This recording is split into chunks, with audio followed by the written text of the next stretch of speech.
सर्व विद्यार्थी आणि पालकांना नमस्कार. जवाहर नवोदय विद्यालय यासाठी प्रवेश परीक्षा इयत्ता 5वीत असणाऱ्या विद्यार्थ्यांना देता येत असते. आता ही प्रवेश परीक्षा दिल्यानंतर विद्यार्थ्यांना इयत्ता 6वी पासून इयत्ता 12वी पर्यंत जवाहर नवोदय विद्यालयामध्ये शिकण्याची संधी असते. मग आता या दरम्यान विद्यार्थ्यांना काय-काय फायदे मिळतात आणि त्यांना काय-काय त्यातनं जवाहर नवोदय विद्यालयाकडनं दिलं जातं, हे सगळं आपण आज बघणार आहोत. व्हिडिओ शेवटपर्यंत नक्की बघा आणि तुमच्या आजूबाजूला कोणीही असे असतील की जे इयत्ता 5वी मध्ये आता शिकतायत किंवा या जून पासून 5वीला जाणार आहेत, तर त्या सर्व विद्यार्थ्यांपर्यंत हा व्हिडिओ पोहोचवा, जेणेकरून त्यांना सुद्धा ह्या गोष्टीचा फायदा जो आहे तो नक्की उचलता येईल. आता सगळ्यात महत्त्वाचं जे आहे, की जवाहर नवोदय विद्यालयामधलं शिक्षण जे आहे, ते शिक्षण फ्री ऑफ कॉस्ट असतं. ठीक आहे. पण मग आता हे फ्री ऑफ कॉस्टमध्ये जर आपण विचार केला, तर आर्थिक बोजा जो आहे, तो सगळा शून्य होऊन जातोय. दुसरं जर आपण एक मोठा विचार केला, 6वी पासून 12वी पर्यंत चला, सी पॅटर्नमध्ये आता आपल्या आजूबाजूला सी-बी-एस-सीच्या ज्या कुठल्या शाळा आहेत, कुठल्याही शाळेमध्ये जाऊन तुम्ही इयत्ता 6वीची फी फक्त विचारून या. म्हणजे असंच फक्त एकदा ट्रायल म्हणून विचारून या. तर इयत्ता 6वीची जी फी असते ती 80,000, 90,000, 1,00,000, 1,50,000, 2,00,000 अशा सुद्धा फीज आहेत. बरोबर? मग आता ह्या ज्या शाळा आहेत, की ज्या कमीत कमी 70,000 ते 80,000 रुपये घेत आहेत. विचार करा 6वी पासून 12वी पर्यंत म्हणजे एवढा मोठा जो काही वयोगट आहे किंवा हे जे एवढं शिक्षण आहे, या संपूर्ण शिक्षणाला विद्यार्थ्याला कमीत कमी 10 ते 12 लाख रुपये खर्च होतो. ज्या वेळेला जर विद्यार्थ्याने सायन्स निवडलं, बरोबर? 12वीला 11वी-12वीला ज्या विद्यार्थी सायन्स निवडतात, त्या विद्यार्थ्यांना नीट, जेईई किंवा एन-डी-ए किंवा तत्सम ज्या काही वेगळ्या-वेगळ्या एक्झाम्स आहेत, कॉम्पिटिटिव्ह एक्झाम्स त्यांची सुद्धा तयारी करायची असते.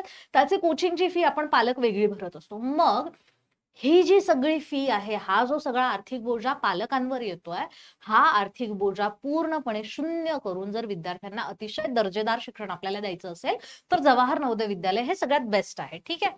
त्याच्यानंतर विद्यार्थ्यांचा जो आहे सर्वांगीण विकास या ठिकाणी होत असतो. ठीक आहे. हॉस्टेलमध्ये विद्यार्थी राहतात, रेसिडेन्शियल स्कूल्स आहेत. रेसिडेन्शियल स्कूल असल्यामुळे रेसिडेन्शियल म्हणजेच तिथेच राहावं लागतं विद्यार्थ्यांना. विद्यार्थी आपला सकाळी गेला, संध्याकाळी घरी आला अशा पद्धतीने तिथे चालत नाही. मग हॉस्टेलमध्ये राहतायत विद्यार्थी. हॉस्टेलमध्ये राहत असल्यामुळे एक वेगळ्या प्रकारची शिस्त जी आहे, वेळेवर उठणं, स्वतःची कामं स्वतः आवरणं, त्याच्यानंतर वेळेवर जेवण करणं, वेळेवर खेळायला जाणं, मोबाईलचा वापर अतिशय कमी होऊन जातो. कारण तिथे हॉस्टेलमध्ये त्यांच्याकडे मोबाईल नसतो. मग या सगळ्या गोष्टींमुळे मुलांना एक शिस्त लागते. ठीक आहे. आणि मुलांचा विकास जो आहे, तो विकास छान होतो. समान संधी शहरी आणि ग्रामीण जे विद्यार्थी आहेत, आता नवोदय विद्यालयामध्ये जर आपण बघितलं, तर शहरी भागातील विद्यार्थ्यांना वेगळे काही नियम किंवा ग्रामीण भागातल्या विद्यार्थ्यांना वेगळे नियम असा प्रकार नाहीये. सर्व विद्यार्थ्यांना सर्व नियम सारख्या पद्धतीने लागू होतात. मग आता सर्व विद्यार्थ्यांना ज्यावेळेला सारख्या पद्धतीने नियम लागू होतात, त्यावेळेला सर्व विद्यार्थ्यांचा विकास जो आहे, तो सारख्या पद्धतीने होतो आणि त्याच्यामुळे ग्रामीण आणि शहरी ही जी काही दरी आहे विद्यार्थ्यांमधली, जी पुढे जाऊन अजून वाढत जाते. काय होतं, की ग्रामीण भागातले मुलं थोडेसे मागे राहून जातात शहरी भागाच्या विद्यार्थ्यांपेक्षा. तर ती जी दरी आहे, ती दरी मिटवली जाते. ठीक आहे. आणि सगळ्यात महत्त्वाचं मी तुम्हाला थोड्या वेळापूर्वीच सांगितलं, की भविष्यातल्या ज्या काही स्पर्धा परीक्षा आहेत, जसं मी तुम्हाला आता थोड्या वेळापूर्वी म्हणाले, की 11वी-12वीच्या दरम्यान विद्यार्थी नीटची तयारी करतात, जेईईची तयारी करतात, एन-डी-एची तयारी करतात किंवा त्याही पुढे जाऊन एम-पी-एस-सी, यू-पी-एस-सीची तयारी करतात. तर या सगळ्या तयारींसाठी जे आहे, जवाहर नवोदय विद्यालय जे आहे, ते अतिशय चांगलं मार्गदर्शन विद्यार्थ्यांना करत असतं. ठीक आहे. मग आता याच्यामध्ये जर आपण बघितलं, मी तुम्हाला सांगितलं ऑलरेडी, की सी पॅटर्न आहे. त्याच्यानंतर त्यांच्याकडे एक्स्ट्रीमली मॉडर्न इन्फ्रास्ट्रक्चर असतं. ज्या काही नवनवीन गोष्टी आलेल्या असतात, जसं लॅबोरेटरी झालं, सायन्स लॅब झालं किंवा कॉम्प्युटर लॅब झालं, ह्या सगळ्या गोष्टी मुलांना व्यवस्थित वापरायला मिळतात आणि त्याच्यामुळे मुलं जी आहेत ती रिसर्चमध्ये म्हणा किंवा कॉम्प्युटर्समध्ये म्हणा, पुढे जाण्याचे चान्सेस जास्त असतात. ठीक आहे. त्याच्यानंतर जर आपण विचार केला, शिक्षक जे आहेत ते शिक्षक गव्हर्नमेंट कडनं एक्झाम होत असते आणि त्या एक्झाम मधून शिक्षकांची निवड होते. त्याच्यामुळे शिक्षक सुद्धा क्वालिफाईडच असतात. आता सगळ्यात महत्त्वाचं मी जे तुम्हाला सांगितलं, की 100% तुम्हाला आर्थिक बोजा ₹1 येणार नाही. मग तो कसल्या तुम्हाला लागणार, पैसे कसले द्यावे लागणार नाहीये. ट्युशन फी नाही, गरजच पडत नाही. कारण विद्यार्थ्यांना तिथेच सगळं काही छानपैकी शिकवलं जातं. हॉस्टेलमध्ये राहण्याचा खर्च, जेवणाचा खर्च, टेक्स्ट बुकचा खर्च, पुस्तकांचा खर्च किंवा तिथे हॉस्पिटलमध्ये जर समजा काही वैद्यकीय अडचण विद्यार्थ्यांना आली, तर त्याच्यासाठी जो काही खर्च द्यावा लागतो, यातलं तुम्हाला ₹1 सुद्धा द्यावा लागणार नाहीये. सगळ्याचा सगळा खर्च जो आहे, तो गव्हर्नमेंट करत असते. ठीक आहे. त्याच्यामुळे मग पालकांवरचं बर्डन जे आहे ते पूर्णपणे कमी होऊन जातं आणि विद्यार्थ्यांची ग्रोथ जी आहे ती खूप चांगल्या पद्धतीने होते. विद्यार्थ्यांना सगळे वेगळे वेगळे खेळ खेळता येतात तिथे. त्यात खेळांमध्ये त्यांना प्रोत्साहन दिलं जातं, जेणेकरून तिथून चांगले खेळाडू तयार होतात. पर्सनॅलिटी डेव्हलपमेंट जे आहे, कम्युनिटी वर्क जे आहे, विद्यार्थ्यांचं व्यक्तिमत्वाचा विकास, मग स्टेज डेअरिंग झालं किंवा बोलण्याची पद्धत झाली विद्यार्थ्यांची, वेगवेगळ्या इंटरव्ह्यूसाठी जे काही बेसिक लागतं त्या सगळ्या गोष्टी विद्यार्थ्यांना शिकवलं जातं. सुरक्षित आणि शिस्तबद्ध हॉस्टेल जीवन असल्यामुळे विद्यार्थ्यांना शिस्त जी आहे ती लागते, जी आपल्या घरामध्ये लागत नाही. काय होतं ना, की घरामध्ये आपण पालक, म्हणजे मी स्वतः सुद्धा आई आहे, त्याच्यामुळे मी माझ्यावरनं तुम्हाला उदाहरण देते, की आपण काय करतो, की आपण मुलगा थोडासा रडला, मुलगी थोडीशी रडली, की मग त्यांना हवं ते पाहिजे ते, जसं मोबाईल मागितलं तर मोबाईल देऊन दिला, खायला ते जे मागतील ते देऊन दिलं. इथे काय होतंय, जे बनवलेलं असेल तेच खावं लागतंय. खाण्याचे नखरे वेगळे करता येत नाही. मोबाईल दिला जात नाही. त्याच्यामुळे मुलांना मोबाईलची सवय लागत नाही. त्याच्यानंतर वेळेवर उठणं, वेळेवर झोपणं, वेळेवर शाळेत जाणं, ह्या सगळ्या गोष्टी ज्या आहेत त्या तिथे होत असतात. स्वतःचा युनिफॉर्म स्वतःला धुवावा लागतो. त्याच्यामुळे ते त्यांना कळतं, की स्वावलंबी मुलं जी आहेत ती बनतात तिथे. ठीक आहे. त्याच्याच सोबत कला आणि सांस्कृतिक कार्यक्रमामध्ये सुद्धा विद्यार्थ्यांना तिथे भाग घेता येतो. वेगळे सांस्कृतिक कार्यक्रम होतात. जर समजा आपण चेक केलं ना, तर जवाहर नवोदय विद्यालयाच्या अल्युमिनीमध्ये आपल्याकडे खूप चांगले चांगले कलाकार होऊन गेलेले आहेत. आपल्याकडचे जे काही कलाकार आहेत ना, त्यातले बरेचसे कलाकार हे जवाहर नवोदय विद्यालयाचे अल्युमनाय आहेत. जुने माजी विद्यार्थी आहेत. ठीक आहे. त्याच्यानंतर जसं मी तुम्हाला सांगितलं, की रुरल ग्रामीण विद्यार्थ्यांना सारखंच शिक्षण मिळतंय त्यांना. त्याच्यामुळे त्यांना काही असं मला ग्रामीण भागातल्या विद्यार्थ्यांना वेगळं शिकवलं, शहरी भागातल्या विद्यार्थ्यांना वेगळं शिकवलं, हा प्रकार तिथे होत नाही. त्याच्यामुळे काय होणार आहे, की विद्यार्थ्यांमधलं जे काही प्रादेशिक असमानता आहे ती दूर होते आणि सगळ्यांचे सगळे जे गुण आहेत ते सगळ्या गुणांना बहर येत असतो. ठीक आहे. तुमची पार्श्वभूमी कितीही कशी असली, म्हणजे अगदी गरीबातला गरीब विद्यार्थी किंवा अगदी श्रीमंतातला श्रीमंत विद्यार्थी, सर्वांना समान दर्जाच्या सगळ्या संधी ज्या आहेत त्या इथे मिळत असतात. ठीक आहे. आता जसं मी तुम्हाला थोड्या वेळापूर्वी सुद्धा सांगितले, की जेई, नीट, एनडीए यासारख्या ज्या काही एक्झाम्स आहेत, यासारख्या एक्झाम्स 11वी-12वीचे सायन्सचे विद्यार्थी तयारी करत असतात. बरोबर. ज्यांच्या कोणाच्या घरामध्ये आता 11वी-12वीला विद्यार्थी असतील, त्यांना तुम्ही एकदा फक्त प्रश्न विचारून बघा, की बाबा रे, जेईचा क्लास लावलाय तर त्याची फी किती आहे, किंवा नीटचा क्लास लावलाय त्याची फी किती आहे.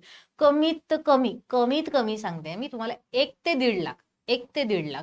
म्हणजे जे तुमचे असे अगदी मोठे वाले क्लासेस आहेत ना, मी आता नाव नाही घेत, पण जे मोठे वाले क्लासेस आहेत त्या क्लासेसमध्ये जर तुम्ही चौकशी केली तर कमीत कमी 1.5 लाख रुपये, आणि ती सुद्धा रेसिडेन्शियलची नाही, फक्त सकाळी जाणार विद्यार्थी, तिथे 2-4 तास अभ्यास करणार आणि घरी येणार. तर अशा क्लासेसची सुद्धा 1 ते 1.5 लाख रुपये फी आहे. तर तुमची विचार करा, 1 लाख रुपये, 1.5 लाख रुपये तुमचे 11वीचे आणि 1.5 लाख रुपये तुमचे 12वीचे. तर 3 लाख तर तुमचे इथेच वाचले. ठीक आहे. तो 3 लाख जर तुमचे इथेच वाचतायत, तर याचा फायदा आपल्या विद्यार्थ्यांना का नको आपण करून घ्यायला पाहिजे, बरोबर? आणि तिथे वेगळी ही कोचिंग दिली जाते, तिथे ही तयारी करून घेतली जाते त्या विद्यार्थ्यांकडनं. त्याच्यासाठी तुम्हाला वेगळं काहीच करायची गरज नाहीये. त्याच्यानंतर एम-पी-एस-सी म्हणा किंवा यू-पी-एस-सी म्हणा, ह्या ज्या एक्झाम्स आहेत, ह्या एक्झामसाठी सी पॅटर्न मधला अभ्यास जो आहे तो करावा लागतो, बरोबर? म्हणजे एन-ची जी पुस्तकं आहेत, एम-पी-एस-सी किंवा यू-पी-एस-सी देणाऱ्या विद्यार्थ्यांना तुम्ही विचारा, ते एन-ची पुस्तकं, सी पुस्तकं जी आहेत ती पुस्तकं रेफर करत असतात. मग आता इथे नवोदय विद्यालयामध्ये काय होतंय, की शिकवतानाच सीबीएसई पॅटर्न मध्ये शिकवलं जात आहे. मग सीबीएसई पॅटर्न मध्ये ज्या वेळेला शिकवलं जातंय त्यावेळेला त्या विद्यार्थ्याला एमपीएससी यूपीएससीची जी तयारी आहे ती अतिशय व्यवस्थित पद्धतीने त्याची होत असते. ठीक आहे. त्याच्यामुळेच मी तुम्हाला म्हणाले, की जुने जे अल्युमनाय आहे ना, तुम्ही फक्त Googleवर सर्च करा, जवाहर नवोदय विद्यालयाचे अल्युमनाय. ठीक आहे, माझे विद्यार्थी.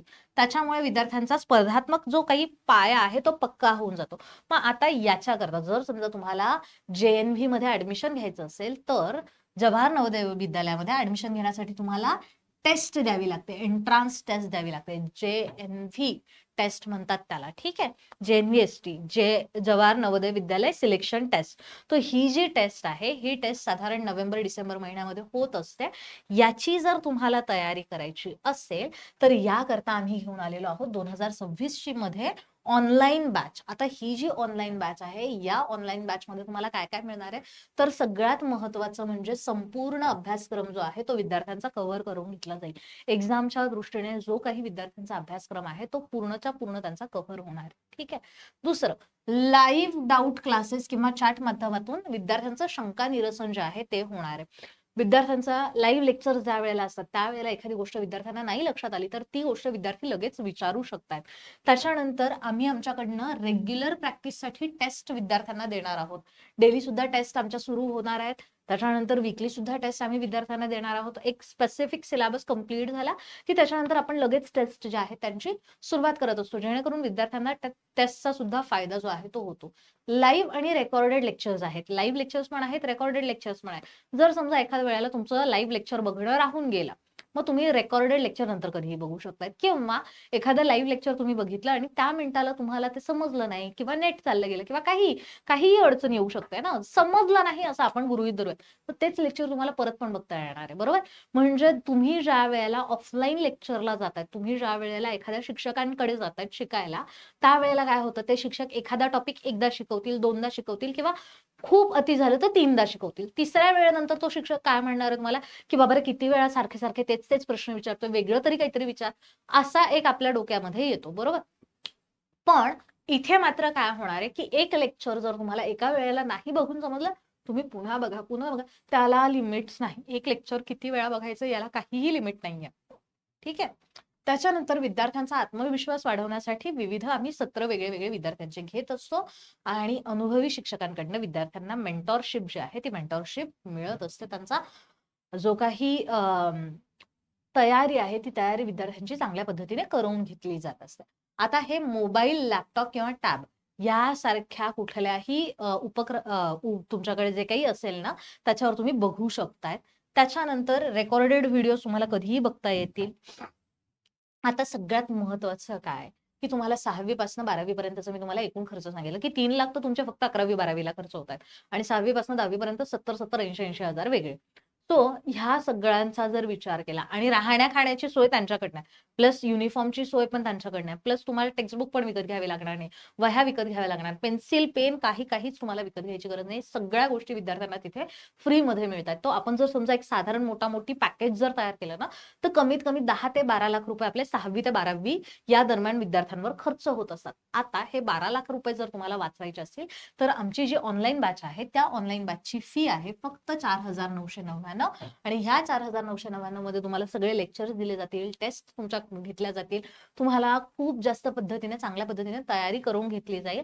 जर तुम्हाला 499 रुपये जास्त वाटत असेल, तुमच्याकडनं एकाच वेळेला भरणं तुम्हाला शक्य नसेल, तर तुम्ही ईएमआय मध्ये सुद्धा भरू शकता. ईएमआय मध्ये जर तुम्ही भरल्या, तर तुम्हाला 3 ईएमआय भरावे लागतील. 2-2-2 अशा पद्धतीने 2-2 हजाराचे 3 ईएमआय करावे लागणार आहे.